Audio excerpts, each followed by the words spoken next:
What's up, everybody? All Things Baseball here, and today we are going to be doing a tutorial of Topps Bunt 2025. So in this one, we're basically going to be going over most of the basics and a couple of things that I personally find pretty cool. So let's get right into it. So to start, this is the home screen. This is where you'll find your recently collected cards. Like, mine's not very exciting right now. Usually I have some cooler ones in there. Some uncommons, commons, and all that stuff. So to start, you really want to know what the tiers are like. So you will start in base tier 1. Base tier 1s are the most common. You'll usually get a bunch of them in every pack you open. And then tier 2's a little bit more rares, but none of these really have value unless you have really old ones. Base tier 6s and 7s, however, you can use them for contests, which I'll get a little bit into in a second, like base tier 6, 7, and 8s. Or they have not released 8s yet. Sometimes they will release 8s later in the year.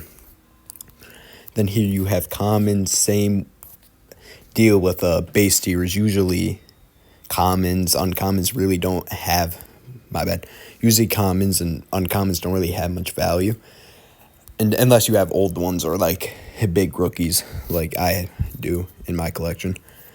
And then you'll get to rares. Rares obviously start having a little bit more value. Obviously, more will have some than others, which you'll learn the values of cards as you go along, just by trial and error, getting cards. And then super rare. And then iconics and legendaries are the big ones. These ones are very tough to pull. Usually, they're like 1 in 500, 1 in 1,000 for packs. And these ones have decent value, but the big ones are legendaries. Legendaries you can really only ever find in premium packs, and most legendaries that you find in coin packs aren't valued. So these ones right now, I have a complete set of legendaries with an award card. So for every set you complete, you'll get an award card when the set expires. So I'll show you that now. Go into awards. Let's say you complete the parchment set. Once this goes to 20 hours, then you will get the award. So now that that's out of the way, let's go to contest. So contest, once you get 2025 cards, you'll be able to use them in contests. And each card has a certain multiplier associated with it. Like this one, I think's 2.5. And higher tiers will have higher multipliers, therefore getting you more points. So every day they'll have a fantasy challenge and a rainbow. And then the weekly ones are Mega Stars, milestones, and Best of Bunt. However, if you're just starting, it will be pretty difficult for you to get anywhere close to a top 1,000, which is when you'll get cards. So until you get high scoring cards, I wouldn't really focus on these. And then we're going to go to trading. So trading, they changed the layout of it.